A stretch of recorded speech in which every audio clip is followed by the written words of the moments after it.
우리 박전수 선교사님께서 보내주셨습니다. 사랑하는 성도 여러분, 이 그림을 보면 무엇이 떠오릅니까?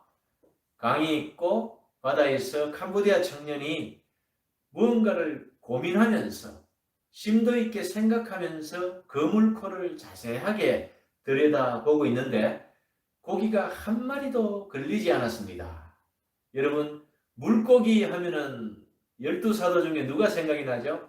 베드로, 그의 형제들, 그렇죠. 세베대의 아들들, 그리고 그 갈릴리 호수, 갈릴리 바다, 실제 큰 바다와 같이 넓은 그 호수, 갈릴리 강에서 고기를 잡을 때에 밤늦도록 새벽까지 잡았지만 한 마리도 잡지 못했을 때 예수님께서 나타나셔서 베드로야, 깊은 물에 그물을 던져라, 이렇게 말씀하신 그 말씀이 기억이 나시죠? 이 캄보디아 청년이 예수님을 믿는지 영접했는지 모르겠지만은 오늘 이 열심히 노력해서 쳐놓은 그물에 고기가 하나도 걸리지 않았다. 그 광경을 본 이 화가가 이 그림을 그리면서 무슨 의도로 그렸을까를 저는 기도하면서 상상해 보았습니다. 우리는 세상 천지를 주관하시는 하나님께서 이 그물에도 역사하심을 믿으시지요. 요한계시록을 통해서 세상 주관은 하나님께서 하신다. 그렇게 우리는 믿으면서 여기 왜 고기가 없을까?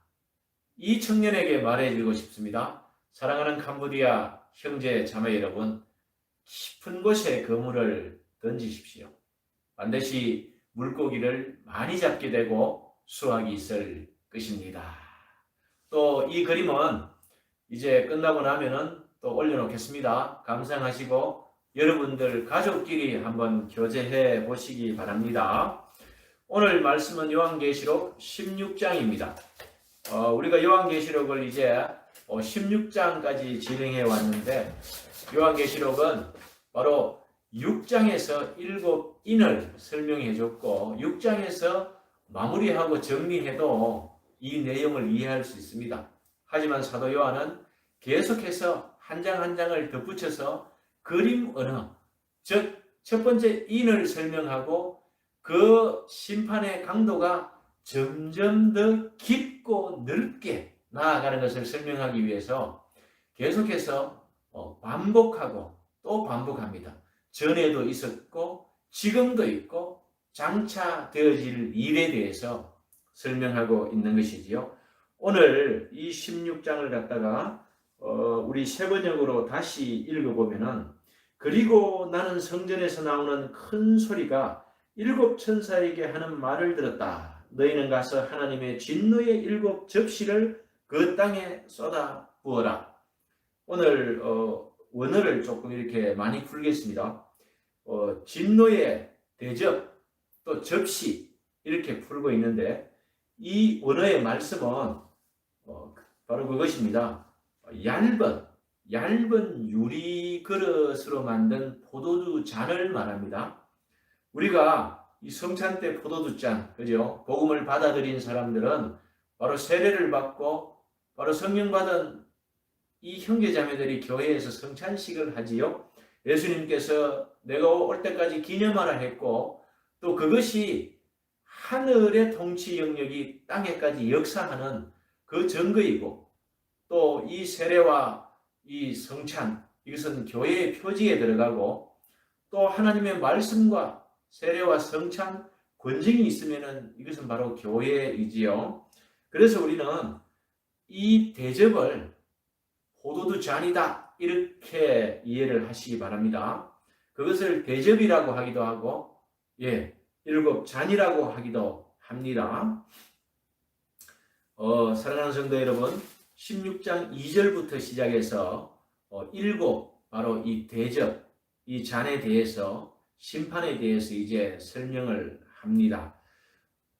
하나님께서 창세기 이후에 바로 200만에서 250만 년은 그런 애굽에 맡겨놓은 그 성도들, 이스라엘 백성들을 출애굽시키지요. 이 출애굽은 세례를 뜻하고 그 홍해를 건너는 것이 바로 세례의 상징이라고 그렇게 말씀드렸습니다. 1절에 보면은 성전에서 큰 음성이 나서 이렇게 나오는데, 이 성전이라는 것은 바로 이 나오스 성전을 말합니다. 이것은 지성소를 말하고요. 언약궤, 또 거기에 언약궤 안에는 십계명과 아론의 쌍난 지팡이와 만나 항아리가 있지요. 이 음성의 출처가 어디냐? 바로 원어에서는 나우스라고 해놓았는데, 이 신약에서는 이 성소와 지성소를 좀 구분합니다. 하지만은 히브리어 성경, 즉 구약에서는 이 성전을 바이트라고 하고, 이 코데시 성소라고 하고, 지성소 성소의 구분이 명확하지 않음을 볼 수 있습니다. 하지만 신약에 넘어와서 사도 바울과 사도 요한은 이것을 성소 히에론과 지성소 나오스를 정확하게 구분합니다. 구원의 8단계 또는 10단계, 그 단계를 설명할 때에 이것이 또 필요한데요. 우리가 예수 그리스도께서 이 땅에 오셔서 십자가를 지시고 돌아가시고 부활하셔서 그 과정을 설명할 때, 바로 우리는 성소에 있는 휘장이 찢어지면서 이제는 막으로 가려놓았던 것을 대면하여 본다는 그런 의미, 그리고 대제사장이 대신에 우리 죄를 가지고 들어가던 것을 직접 우리가 만인제사장이 되어서 하나님을 대면한다, 그런 의미로 이 나오스라는 이 원어를 쓰고 있습니다. 그래서 이것은 하나님의 성전에서 하면은 지성소에서 나오는 거나 언약궤에서 나오는 거나, 언약궤의 그 의미는 하나님의 성경 말씀대로 심판이 이루어지는 거나, 이렇게 1절을 이해하시면 좋겠습니다. 그리고 일곱이라는 이 숫자, 일곱 대접, 일곱 인, 일곱 나팔, 이 일곱이라는 것은 하나님의 완전수이지요. 하나님께서 6일 창조하시고 7일째 쉬신 것이 아니라 안식을 완성하셨죠. 그 완벽한 안식을 얘기할 때에 7 완전수를 기억하시기 바랍니다. 2절에 이 복음을 받아들이면 복이지요. 그런데 복음을 받아들이지 아니하면 심판이 있다라고 요한계시록에서 분명히 얘기하고 있기 때문에 제가 우리 캄보디아 형제 자매들에게 알려주는 것입니다. 이 말씀을 들을 때 이 복음을 받아들이고 내 것으로 만들면은 복 받는 길입니다. 바로 영혼 구원을 받는 그런 길이지요. 또 이제 이것을 모르고 그냥 살다가 세상을 따르고 세상의 짐승, 저런 사상들을 따르고 있다가 몰라도 짐승의 표를 받은 것입니다. 그래서 나중에 심판받는 것입니다. 진노의 이 7 대접을 쏟을 때의 현상들을 2절부터 계속해서 설명하고 있습니다. 2절에 보면은 첫째 천사가 나오죠. 2절에 보면은 첫째 천사가 가서 그 대접을 땅에 쏟음에 짐승의 표를 받은 사람들과 우상에게 경배하는 자들에게 악하고 독한 종기. 첫 번째 천사가 이 포도주잔을 부으니까, 이 진노의 대접을 부으니까 독한 종기. 지금 이 대접에 나오는 재앙들은 출애굽 때에 애굽에 내려졌던 10가지 재앙과 같습니다. 그 재앙들이 그때는 그래도 피할 길이나 있고 좀 덜했는데, 지금은 완벽하게 재앙이 일어나서 피할 수가 없음을 다시 한번 설명합니다. 이 독한 종기는 헬코스라는 것입니다. 헬코스는 의학 용어로 보면 이 궤양성 종기입니다. 우리 피부에 도장 부스럼 있죠. 바로 그것을 말하는 것입니다. 이미 이 부스럼은 출애굽 이후에 이 땅에 와 있었고, 그 후에도 사람들이 피부병 계속해서 걸리는 그 부스럼인데, 이때의 이 종기는 나중에 다시 설명을 하면서 너무너무 아파서 사람들이 이를 간다고 그렇게 합니다. 그 부스럼이 심해지는 것이죠. 3절에 둘째 천사가 또 이 진노의 대접을 부었습니다. 이때에 바다가 죽은 자의 피같이 된다라고 설명하고 있습니다. 죽은 자의 피는 어떻죠, 여러분? 검붉게 굳어버리지요. 이 바다가 이렇게 죽은 자의 피처럼 굳어버리면은 영양갱처럼 어묵처럼 그렇게 굳어버린다는 것입니다. 그 상황을 상상하면서 그 심판의 강도는 감히 상상도 할 수가 없습니다. 4절에 셋째 천사가 나오고 이 강과 물 근원에 또 이렇게 진노가 내려집니다. 전에도 또 지금도라는 말을 쓰고 장차 오실 리가 없죠. 왜 그러냐 하면 이미 주님께서 재림하시고 하시는 심판이라는 것을 알려주고 있습니다. 이것이 바로 16장에 나오는 일곱 이 대접은 최후의 심판이다, 이렇게 이해를 하시고, 앞으로는 심판이 있을 리가 없죠. 주님께서 재림하시고 그 재림에 대해서 사도 바울은 데살로니가 전 후서에 잘 설명해놨죠. 데살로니가 그 당시의 시대 상황이 어떻습니까? 예수님을 믿고 유대교에서 개종을 했습니다. 그리고 소아시아로 탈출했습니다. 이 제자들이 가운데 형제 자매들이 수명이 다해서 죽고 순교를 하는 것입니다. 그런데 이 죽음에 대해서 아무도 설명을 해주지 않았습니다. 유대교에서는 설명을 못합니다. 하지만 이때 바울이 바로 데살로니가전서 4장 17절 영접이라는 헬라어를 통해서 설명하지요. 그 영접이라는 헬라어 단어는 아판테시스입니다. 아판테시스라는 것은 왕이 있고 지방의 고관대작들이 또 황제가 있고 분봉왕들이 있습니다. 황제가 납치면 그 왕이 성문 바깥에 나가야 되죠. 거기서 맞이하여서 모셔 들어오는 것, 이것을 아판테시스, 영접하다. 예수님이 우리 마음문에 두드리시죠. 요한계시록 3장 20절에 볼지어다 내가 문 밖에서 두드리시노니, 이럴 때 영접한다는 것은 우리가 문을 열고 대문 밖에 쫓아나가서 예수님을 영접해서 우리의 마음속으로 모셔 들어온다. 이것을 바울이 설명하고 있고, 이것을 영접했는, 믿는 구원, 이 구원을 받은 이 형제들은, 믿음을 가진 자들은 바로 주님을 맞이했다. 그리고 이 주님을 맞이한 이 성도들은 주님께서 재림하실 때 공중으로 끌려 올라간다라고. 이거 휴거지요. 일시적으로 우리가 공중에 다 올라갑니다. 구름 위에서 예수님이 정한 장소까지 우리가 끌려 올라가서 주님을 영접하고 즉시 내려옵니다. 여기에서 이제 전천년과 여러 가지 썰들이 바뀌는데 알 필요가 없습니다.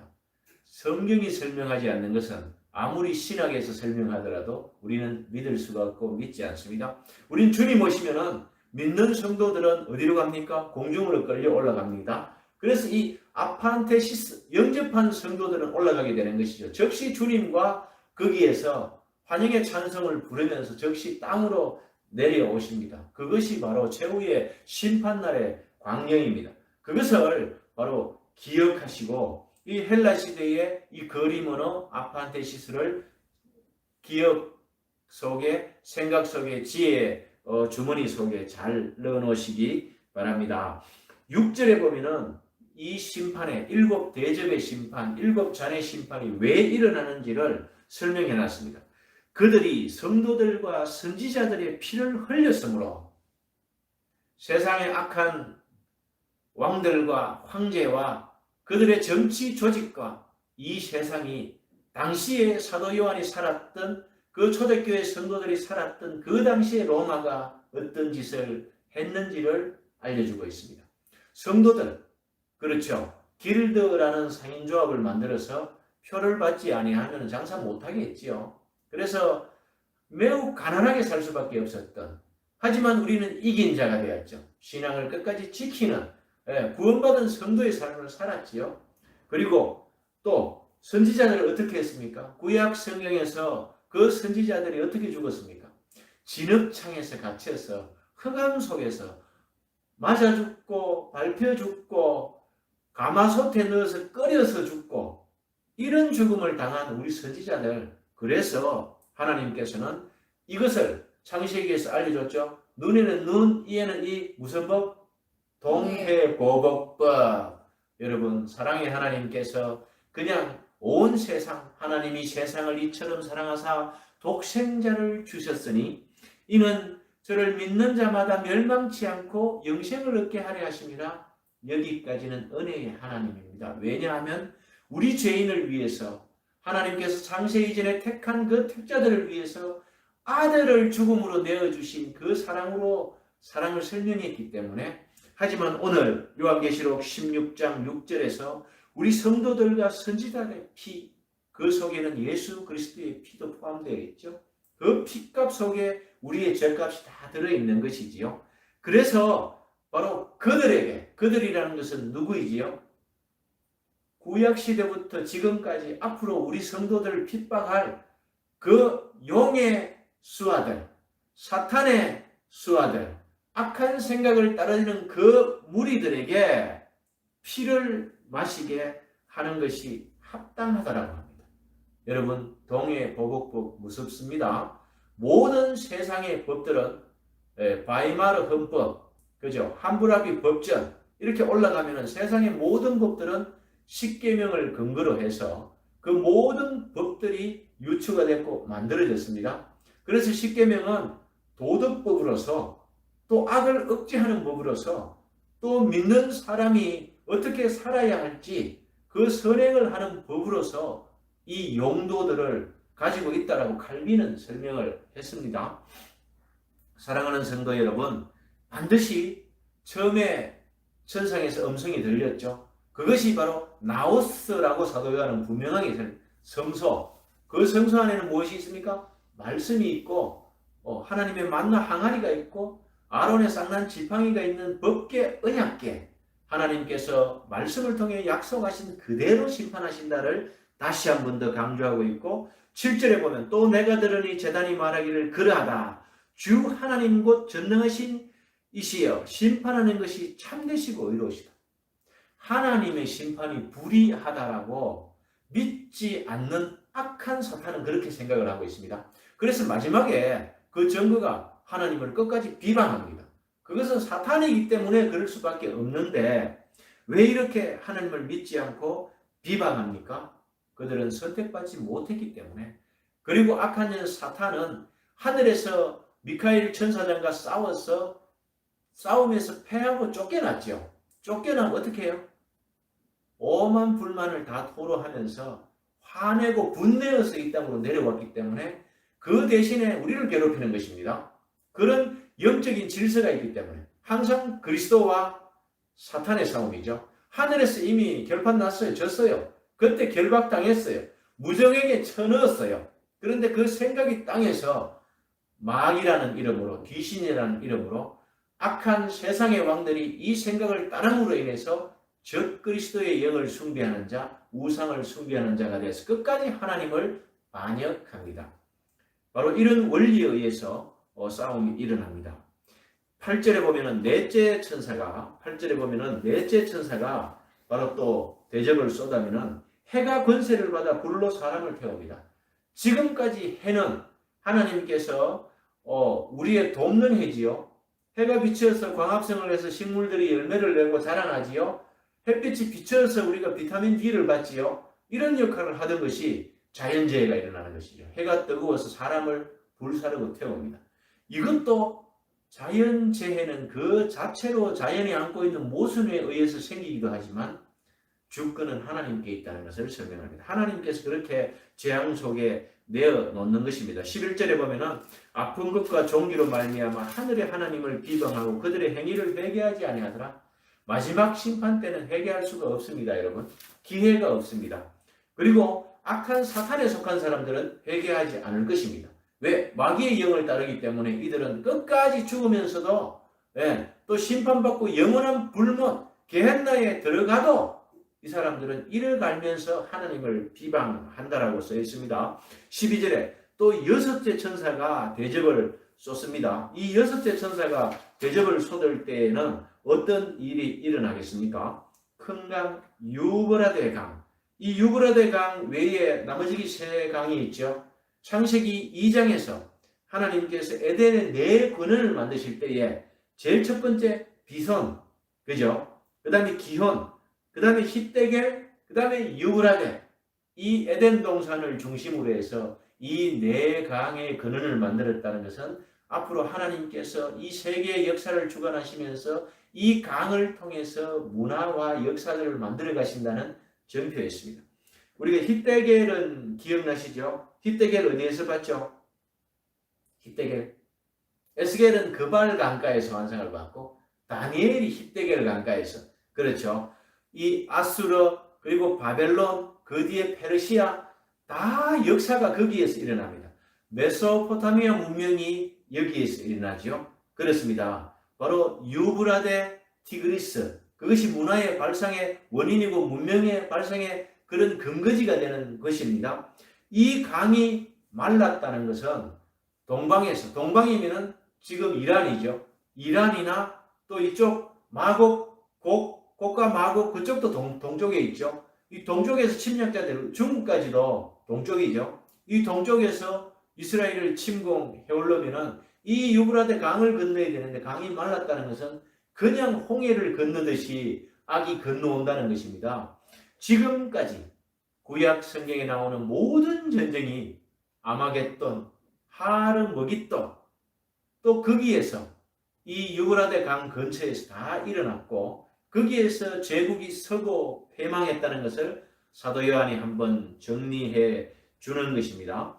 17절에서 21장에는 보면은 일곱째 이제 천사가 공중의 대적을 쏟습니다. 마지막이죠.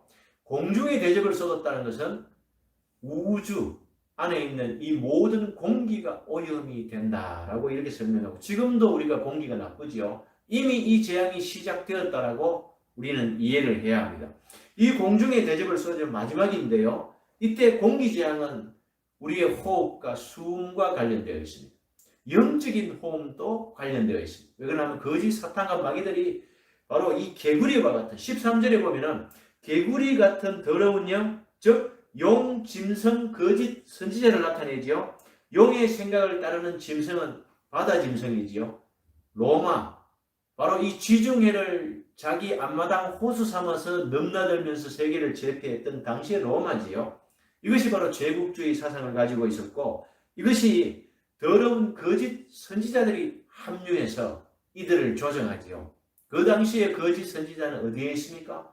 바벨론, 큰 성 바벨론, 바로 예루살렘에 타락한 그 제사장들을 두고 말하고, 이들이 움직이는 용들, 그들과 결탁해서 이스라엘을 다스리고, 예수님 오셨을 때에도 대제사장들과 로마와 결탁해서 예수님을 십자가에 못 박지 않습니까?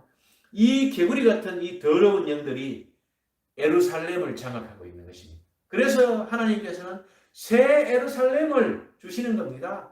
도저히 우리는 함께 혼합주의로 살아갈 수가 없고, 하나님께서 구별, 분리, 정함, 깨끗함, 더러운, 악한 영, 사탄 마귀, 예수 그리스도, 선, 이렇게 구별하셔야 했기 때문에 바로 이런 일들을 기록하시는 것입니다. 지진과 우레와 큰 음성이 들렸다. 그리고 이 같은 지진이 전에는 없었다는 것이죠.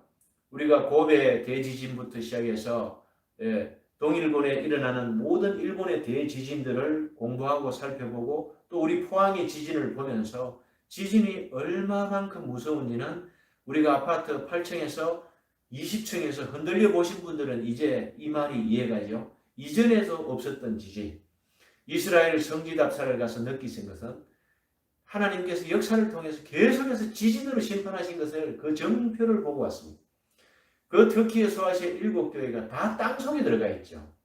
이스라엘에 가면 텔단이라고 있습니다. 묻어버리고, 도시가 전쟁 끝나고 나면은 흙으로 묻어버리고 그 위에 다시 도시를, 묻어버리고 그 위에 다시를. 그런데 에베소부터 시작해서 모든 교회들이 땅속에, 심지어는 그 칭찬받았던 스무나와 필라델비아 교회까지 땅속에, 지상에 나와 있는 것은, 발굴된 것은 큰 석축, 돌 하나씩 있고 다 땅속에 묻혔다는 것이죠. 그런데 그 당시에 그 약한 지진에도 그렇게 땅속에 묻으셨는데, 오늘 말씀하는 이 말씀과 같이 이전에 이런 지진이 없었다, 이 말씀은 어떻습니까? 완전히 형태조차도 남을 수 없도록 묻을 수 있는 지진이 마지막 때에 오겠다라는 것을 우리는 믿어야 합니다. 그리고 사랑하는 성도 여러분, 요한복음 19장 30절에 보면은 다 이루었다, 예수님께서 십자가에서 다 이루었다 이렇게 말씀할 때 테텔레스타이, 내가 너희의 구원을 완성했다, 구속사 이 역사를 내가 이제 완성했다, 그 말씀이죠.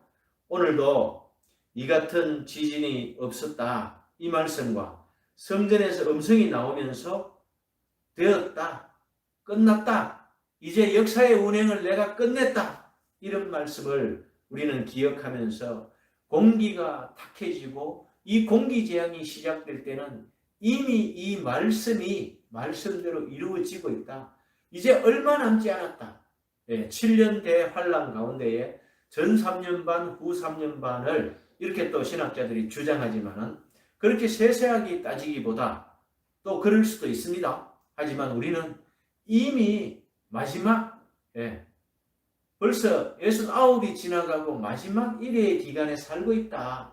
그것을 다니엘과 에스겔 선지서들을 통해서 이미 예언한 대로 그 시기에 와 있다. 그렇게 설명을 하면서 또 21절에 보면은 무게가 한 달란트나 되는 큰 우박이, 여러분 열재앙 안에 우박이 있죠. 근데 이거는 한 달란트입니다. 한 달란트를 약 돈으로 치면은, 금으로 치면은 17억. 그렇죠. 지금 운석들이 떨어지면은 이렇게 주먹만한 게 50억 간다죠. 그리고 소행성들이 지구에 부딪히고 지금 날아오고 있는 걸 우주에서 어떻게 해결하느냐, 이게 지금 미국의 과제이죠. 그렇습니다. 사랑하는 성도 여러분, 이 한 달란트나 되는 이 무게의 큰 우박이 약 34kg에 40kg 넘는 이 우박이 마지막에 내리는데, 이것은 상징적으로 보더라도 우박이 크다. 여러분, 이 우박이 내리는데도 불구하고 그들은 마지막 절에 하나님을 비방하니 그 재앙이 심히 큽니다. 사람들이 잘 되면 자기 탓이고 안 되면 하나님 뜻하다는 있죠. 이 마음은 누가 줬느냐? 영이 준 겁니다. 마귀가 준 거예요. 사탄이 뿌린 시입니다. 욥을 시험하는 그 세 친구들 그 마음속에 누가 있었어요? 사탄이 있었죠. 그것을 바로 베헤못과 리워야단으로 설명하죠. 이 용이, 이 짐승이 제국지, 이 용이 사탄 리워야단이었습니다. 구약 시대부터 창세기 에덴 동산에서 아담과 하와를 유혹하고 그 죄에 빠지게 하던 그때부터 시작해서 끝까지 모양과 모습을 바꾸면서 세상과 결탁해서 세상의 모습으로 우리 성도를 지옥으로 끌고 가는 것이 바로 사탄의 계획입니다. 거기에서 예수 그리스도는 자기 피값을 지불해서 그 죄와 상관이 있으면 지옥 가기 때문에 거기에서 당신이 그 죄책을 지불하시고 우리를 끄집어내었습니다. 거기에서 벌써 다 이루었다, 다 됐다, 끝났다는 그런 말로 오늘 16장을 정리합니다. 그리고 이전에 있었던 이 재앙들과 비교가 되지 않게 큰 지진이 마지막에 올 수 있다는 것을 사랑하는 성도 여러분 기억하시기 바랍니다. 그리고 14절에 보면은 그들의 귀신의 영이고 이정을 행하여 온 천하 왕들에게 가서 하나님 곧 전능하신 이의 큰 날에 있을 전쟁을 위하여 그들을 모으더라. 마지막에 한 제국이 일어날 것입니다. 예수 그리스도께서 오시는 걸 이들도 압니다. 그 재림날 예수님과 대결하기 위해서 아마겟돈이라는 곳에서 바로 전쟁을 준비해서 바다 모래가에 서서 불러 모으는 그 형상대로 그것이 이스라엘과 그 하르 머깃도가 될 것인지 아니면 다른 장소가 될 것인지 역사는 순환 반복되기 때문에 그러한 유형의 세계 속의 어느 장소에서 그렇게 마지막 전쟁을 준비하는데 백마 타고 오시는 예수님, 그 초림 때에 백마 타고 왔는데 주님께서 이제 구름을 타고 오시리라. 이 말은 영광 가운데에 재림하실 때 우리가 공중으로 올라갈 때에 그 전쟁은 끝납니다. 세상 시간에서 전쟁 한번 해보지도 못하고 예수님께서 말씀의 검으로 그들을 일시에 끝났다 한마디면은 스톱되는 것입니다. 사랑하는 성도 여러분, 우리가 세상에서 코로나로 고난을 당하고 또 어려운 이 사회를 살면서 사소한 삶의 고난을 당합니다. 하지만 힘내십시오. 우리는 이미 이긴 자이며 이겨놓은 삶을 예수님 덕분에 우리의 공 하나도 들이지 않고 공짜로 살고 있습니다. 덤의 삶을 살고 있습니다. 예수 믿기 이전의 삶은 지나갔고 이제 장차 오실 예수님을 고대하면서 마라나타 찬송하면서 살아가는 우리 사랑하는 성도의 삶이 되시기를 기원하겠습니다. 기도하겠습니다. 오늘도 말씀을 통해서 다 이루었다. 그리고 이 말씀은 성경을 기준으로 해서 하나님께서 창세 때부터 우리에게 언약하신 그 언약이 이루어졌음을 믿습니다. 또 말씀을 들으면서 궁금해하게 하시고 또 이 말씀을 들으면서 또 기억나게 하시고 이 말씀이 반복될 때에 이해되면서 성령의 도우심으로 내 마음에까지 믿게 되는 그런 역사가 있기를 간절히 바라고 원합니다. 한 주간 어려운 시대를 살아가지만 이미 이 시대의 승리자이신 예수 그리스도, 온 우주의 세계 속의 역사 속의 주인이신 예수 그리스도께서 이겨놓으신 삶을 그냥 주님 손 붙들고 공짜로 살고 있음을 고백하고 감사드립니다. 한 주간도 주님이 승리자가 되셔서 우리를 인도하셔서 보혜사 성령의 도우심으로 승리 가운데 살아가게 하옵소서. 예수님 이름으로 기도합니다. 이제는 우리 주 예수 그리스도의 은혜와 아버지 하나님의 크신 사랑과 아버지 아들의 이름으로 보내주시는 보혜사 성령의 도우심으로 우리 인생 온 전부가 하나님께 드려지며 또 우리 성도들 서 있는 그 자리가 축복의 자리가 되며